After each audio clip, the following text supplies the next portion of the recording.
2023년 4월 30일 길가온교회 주일예배 말씀입니다. 오늘 본문은 출애굽기 20장 23절과 24절입니다. 같이 봉독하겠습니다. 너희는 나를 비교서 은으로나 금으로나 너희를 위하여 신상을 만들지 말고 내게 토단을 쌓고 그 위에 내 양과 소로 내 번제와 화목제를 드리라. 내가 내 이름을 기념하게 하는 모든 곳에서 내게 임하여 복을 주리라. 오늘은 덧 내가 만든 우상이라는 제목으로 하나님 말씀 전하겠습니다. 지금 우리의 내면, 여러분들의 내면에 자리하고 있는 감정은 무엇입니까? 여러 가지가 있지만 모든 사람의 내면에는 두 가지 정서가 꿈틀거리고 있는데 하나는 두려움이고 또 하나는 욕망이라고 볼 수 있습니다. 그러면 이러한 두려움과 욕망이 무엇을 만들어내는 줄 아십니까? 바로 출애굽기 20장 4절에서 6절까지를 살펴보면 이 두려움과 욕망이 무엇을 만들어내는가? 바로 우상이라는 것을 만들어냅니다. 같이 보겠습니다. 너를 위하여 새긴 우상을 만들지 말고 또 위로 하늘에 있는 것이나 아래로 땅에 있는 것이나 땅 아래 물속에 있는 것에 어떤 형상도 만들지 말며 그것들에게 절하지 말며 그것들을 섬기지 말라. 나 내 하나님 여호와는 질투하는 하나님인즉 나를 미워하는 자의 죄를 갚되 아버지로부터 아들에게로 3, 4대까지 이르게 하거니와. 특히 방금 보신 이 4절에 너를 위하여 새긴 우상을 만들지 말라 이렇게 말씀하고 있죠. 우상은 우상이 스스로 만들어지는 것이 아닙니다. 바로 내면의 두려움을 극복하고 나의 욕망을 채우기 원하는 그 사람이 우상을 만들게 된다는 것입니다. 그리고 그 우상은 결국 우리를 올가매는 덫으로 작용하는데 그래서 10계명 2계명에서 너를 위하여 어떤 우상도 만들지 말라 이렇게 말씀합니다. 이 말씀 속에는 너희가 그 덫에 걸리면 큰일 난다 라는 뜻이 포함되어 있는 겁니다. 너와 나 사이에 어떤 우상도 들어와서는 안 된다. 그렇게 하면 어떻게 된다고요? 출애굽기 20장 6절에 나를 사랑하고 내 계명을 지키는 자에게는 1000대까지 은혜를 베푸느니라. 어떻습니까? 하나님의 은혜는 1000대까지 베풀 것이지만 혹여 우상의 미혹을 받아 덫에 걸리게 되면 그 징계와 벌은 3, 4대까지 이를 것이라고 말씀합니다. 자, 그런데 이것이 문자 그대로 3, 4대일까? 그렇지 않습니다. 이것은 대조법으로 표현한 것으로 징계와 벌은 짧고 하나님의 은혜는 길다라는 뜻입니다. 바로 하나님의 마음을 보여주는 것입니다. 우리가 자녀들을 사랑하고 섬기고 기르는 것을 전제로 한다면 자녀들에게 회초리를 드는 순간은 깁니까 짧습니까? 짧다는 것입니다. 매일처럼 자기 자녀를 때리고 죽기를 바라는 그런 부모가 있습니까? 사람들은 악해서 그런 부모도 한 번씩 뉴스에 나오긴 하지만 하나님은 결코 그런 분이 아니다라는 것입니다. 그래서 매를 드실 때도 있지만 그것 역시 자녀를 사랑하시는 하나님의 마음인 것입니다. 그 하나님의 마음, 그 은혜를 여러분들이 느끼시기를 바랍니다. 그리고 방금 읽었던 4절 말씀을 다시 한번 보겠습니다. 너를 위하여 새긴 우상을 만들지 말고 또 위로 하늘에 있는 것이나 아래로 땅에 있는 것이나 땅 아래 물속에 있는 것에 어떤 형상도 만들지 말며. 이 말씀을 보시면 땅 아래 있는 것이나 물속에 있는 것, 하늘에 있는 것의 형상을 만들지 말고 다른 것으로 하나님의 신상을 만들면 되겠구나 이러한 오류에 빠질 수도 있다는 겁니다. 말도 안 되는 그런 소리 같지만 생각이 많은 사람들은 충분히 그럴 수 있습니다. 신약 성경에도 이와 비슷한 에피소드가 있습니다. 로마서 5장 20절에 보시면 이렇게 말씀하죠. 율법이 들어온 것은 범죄를 더하게 하려 함이라. 그러나 죄가 더한 곳에 은혜가 더욱 넘쳤나니. 하나님의 놀라운 은혜를 설명하면서 죄가 많은 곳에 더 많은 은혜가 넘친다고 말씀합니다. 그러면 이 말씀을 어떻게 받아야 합니까? 나 같은 죄덩어리도 하나님의 은혜를 받을 수 있겠구나 하면서 그 은혜에 감격하고 감사해야 하는데, 엉뚱하게 어떤 생각을 하는 사람들이 있습니까? 로마서 6장으로 넘어가서 1절과 2절에 보니까, 그런즉 우리가 무슨 말을 하리요? 은혜를 더하게 하려고 죄에 거하겠느냐? 그럴 수 없느니라. 죄에 대하여 죽은 우리가 어찌 그 가운데 더 살리요?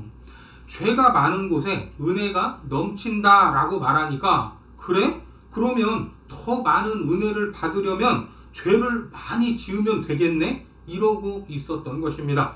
우리를 향하신 하나님의 은혜와 그 마음이 무엇인지 몰라도 너무나 모르는 그런 어리석은 생각 아닙니까? 그래서 출애굽기 20장 23절에서 덧붙여 이렇게 말씀을 하고 계십니다.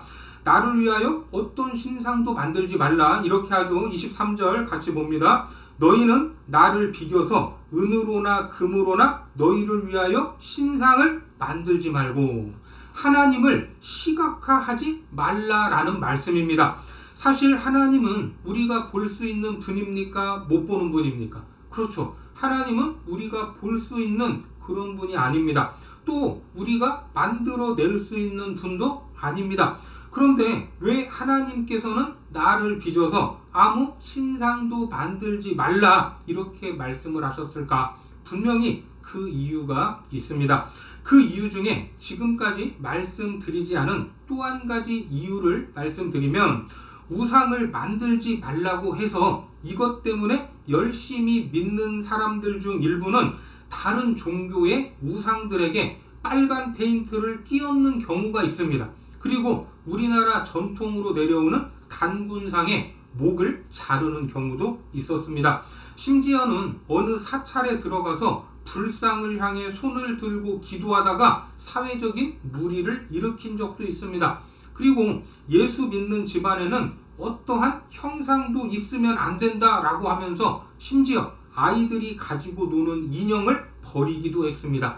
어떠한 형상에 대해서 이렇게까지 과민 반응을 보인다면 광화문에 있는 이순신 장군상, 그리고 세종대왕 이 동상, 그리고 6.25 때 인천 상륙작전을 통해 우리나라를 구해줬던 메가더 장군의 동상, 자, 이런 것도 우상인가 하는 의문이 생길 수 있는 겁니다. 이것이 아주 중요한 갈림길이 되는데, 그런데 이순신 장군을 기억하고 세종대왕을 기억하고 메가더 장군을 잊지 말자라는 생각에서 동상을 세워놓기는 했지만, 우리가 그것을 의지하거나 그 앞에 제사상을 차리고 거기에 엎드려 절을 하지는 않습니다. 그렇죠? 그런데 어떤 우상이나 형상을 만들어 놓지는 않았어도 옛날 시골 마을에 3년 이상 몇 년 동안 가뭄이 들었거나 어려움이 있을 때 마을 주민들은 다들 당산나무 밑에 모여서 기우제를 지내기도 했습니다. 지금도 계룡산, 용문산, 인왕산 이런 곳은 신내림이 강한 아주 요염한 산이라고 하면서 그 신을 받겠다는 무속인들이 모여들기도 합니다. 제가 살고 있는 근처에 있는 이 관악산 둘레길도 걷다가 보면 큰 바위 사이에 촛불을 켜놓고 뭘 했는지 바위가 새카맣게 그을린 곳도 많이 있습니다. 이런 일들이 얼마나 많은지 어느 산에는 무속행위가 금지다라는 편말을 붙여놓기까지 합니다. 그러니까 우상으로 어떤 형상을 만들어 놓지는 않았지만 큰 나무나 바위 앞에서 어떤 형상 앞이든 제사상을 차려놓고 거기에 엎드려 절을 하거나 두 손을 모아 빌면서 기도하면 마치 맛있는 음식에 파리가 날아들듯이 그곳에 누가 모여듭니까? 귀신들이 달려든다는 것입니다. 고린도전서 10장 20절 말씀을 보겠습니다. 무릇 이방인이 제사하는 것은 귀신에게 하는 것이요 하나님께 제사하는 것이 아니니 나는 너희가 귀신과 교제하는 자가 되기를 원하지 아니하노라. 그렇습니다. 제사상을 차려놓으면 거기로 귀신이 달려든다는 말입니다.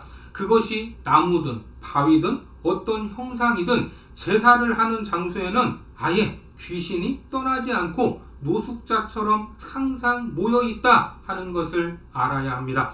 이런 것들이 무엇입니까? 살아계신 하나님과 우리의 죄를 대속하신 예수 그리스도를 믿지 못하도록 혼미케 하는 영들이다 라는 겁니다. 사람들의 영혼을 도둑질하고 멸망시키는 마귀와 그의 졸개 귀신들이 모여든다 하는 것입니다. 그러니까 우리의 전통이라고 말하는 조상 제사, 이러한 제사들도 결국에는 조상들에게 하는 제사가 아니고 우리 조상들을 도적질하고 죽였던 원수, 이 마귀 사탄, 귀신들에게 제사를 지내는 것과 같다라는 겁니다. 동네 귀신들, 지나가는 귀신들이 다 내 집으로 모여들면 여러분들 좋겠습니까? 방금 읽은 고린도전서 10장에서 하나님은 우리가 귀신과 교제하는 것을 원하지 않으신다라고 말씀합니다. 그러면서 21절에서 이어서 말씀하시죠. 고린도전서 10장 21절입니다. 너희가 주의 잔과 귀신의 잔을 겸하여 마시지 못하고 주의 식탁과 귀신의 식탁에 겸하여 참여하지 못하리라. 그러니까 교회에 가서 예배를 드리고 또 제삿날에 가서 제사를 드리지 말라라는 말입니다. 주의 식탁과 귀신의 식탁을 겸하여 참여할 수 없다라는 것입니다. 지금도 명절이 되면 제사 문제로 고민하는 그리스도인들이 있을 것입니다.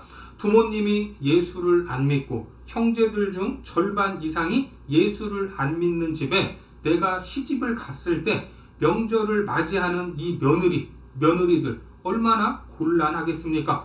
그런데 남편까지 예수를 안 믿는다면 어떻게 해야 됩니까? 며느리가 스스로 이겨내야 합니다.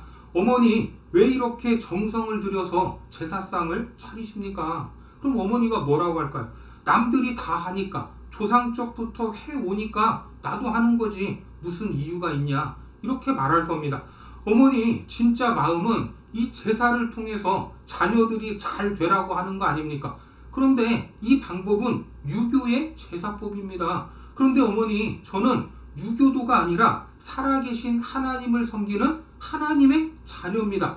그 하나님이 이런 형태의 제사를 지내지 말라고 하시는데 어떻게 해야 될까요? 저도 어머니의 그 신앙을 존중할 테니 어머니도 제 신앙을 인정해 주시면 좋겠습니다.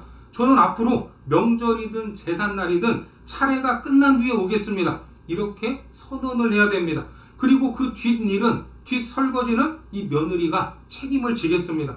그러면 그것을 좋아할 부모가 있겠습니까? 없겠습니까? 없겠죠. 아마 속으로 욕을 할 수도 있고 겉으로 대놓고 욕을 할 수도 있습니다. 그럴 때는 그냥 분풀이 하라고 내버려 두시면 됩니다. 그리고 말하세요. 저는 아버지, 어머니 돌아가신 후에도 절대로 제사상을 차리지 않겠습니다. 하지만 살아생전에 생일상은 이 며느리가 꼭 감당하겠습니다. 만약에 다른 형제들이 생일이 다가왔을 때 같이 하자고 하면 허락을 하고 같이 하면 됩니다. 그리고 남은 돈은 부모님께 드리면 되는 것입니다. 오늘만이 아니라 날마다 생일처럼 부모님을 공경하고 섬기라는 겁니다. 저는 살아계신 그 순간에 부모님을 향해 내 형편껏 최선을 다해서 섬기겠습니다. 그리고 생일상을 차리고 손자, 손녀에게 기도문을 써서 기도를 시키면 좋을 것입니다. 우리 할아버지, 우리 할머니 오래오래 살게 하시고 밤에 잠도 잘 주무시게 하시고 먹는 음식 소화도 잘 되게 하시고 무릎도 아프지 않게 하시고 머리도 아프지 않게 하시고 그리고 꼭 예수님 믿고 구원 받으셔서 천국의 영생을 누리게 해주세요. 이러한 기도를 드릴 때 손자, 손녀가 할아버지, 할머니 왜 아멘 안 해요? 하면 얼떨결에 아멘을 할 수도 있습니다. 해마다 찾아오는 명절을 준비할 때도 부모님께 큰 것, 비싼 것 사서 오면 자식들 형편을 잘 아는 부모의 마음이 편치 않을 수도 있습니다. 선물보다 진짜 부모에게 기쁨이 되는 것은 며느리와 아들이 마음을 담아 쓴 편지일 것입니다. 아버지, 어머니, 제가 자식을 다 키워보니 부모 노릇이 얼마나 힘든지 알 것 같습니다. 제가 제일 존경하는 분은 아버지와 어머니입니다. 오래오래 사세요. 제 걱정은 하지 마세요. 이런저런 지혜로운 방법들을 동원을 해서 우리가 마주한 이 영적 전쟁, 반드시 이겨야 할 전쟁에서 승리하시기를 바랍니다. 나를 위하여 은이나 금이나 어떤 신상도 만들지 말라. 그곳에 마귀와 그의 졸개들이 오거든 너는 그 덫에 걸리면 안 된다 라는 말씀입니다. 이어서 신상을 만들지 말라는 말씀보다 우리가 더 놓쳐서는 안 될 말씀이 24절 말씀입니다. 본문 24절을 같이 보겠습니다. 내게 토단을 쌓고 그 위에 내 양과 소로 내 번제와 화목제를 드리라. 내가 내 이름을 기념하게 하는 모든 곳에서 내게 임하여 복을 주리라. 하나님의 이름을 부르거나 하나님을 찬양하면 특별한 장소에 제한이 없이 모든 곳에서 하나님은 우리를 만날 준비를 하고 계시다라는 겁니다. 내 이름을 부르거나 내 이름을 찬송하거나 내 이름을 기념하는 그곳에서 내가 너에게 임할 것이고 내게 복을 줄 것이다. 얼마나 놀라운 말씀입니까? 그러니까 어떤 신상과 같이 눈에 보이는 것을 만들어 놓으면 그 신상의 공간에 갇히게 됩니다. 하지만 하나님은 이렇게 말씀하시죠. 나는 네가 담을 수 없는 존재다. 특히 모든 곳에서, 이 말이 굉장히 중요합니다. 내 이름을 부르는 모든 곳에서 하나님은 공간을 초월하시는 분이다 라는 말입니다. 요나가 깊은 물속에 던져졌을 때 큰 물고기가 삼켰죠. 거기에 주님이 계셨습니까? 안 계셨습니까? 물고기 뱃속에서도 주님의 이름을 부를 때 거기에서 주님이 임하셔서 요나의 살 길을 열어주셨던 겁니다. 다니엘이 던져졌던 사자굴에도 함께 하셔서 굶주린 사자의 입을 막으셨습니다. 우리가 섬기는 하나님이 바로 이런 하나님이다 라는 것을 믿으시기 바랍니다. 그들뿐만이 아니죠. 야곱을 보시면 어차피 다 자기가 받을 것인데 괜히 인간적인 방법으로 욕심을 부렸다가 형 에서에게 죽을 것 같아 도망을 가게 됩니다. 은행에 자기 돈이 있으면 어떻게 하면 됩니까? 통장을 들고 찾으면 되는데 왜 은행 담을 넘고 은행 문을 때려 부수고 들어갑니까? 야곱이 바로 그런 어리석은 짓을 했던 것입니다.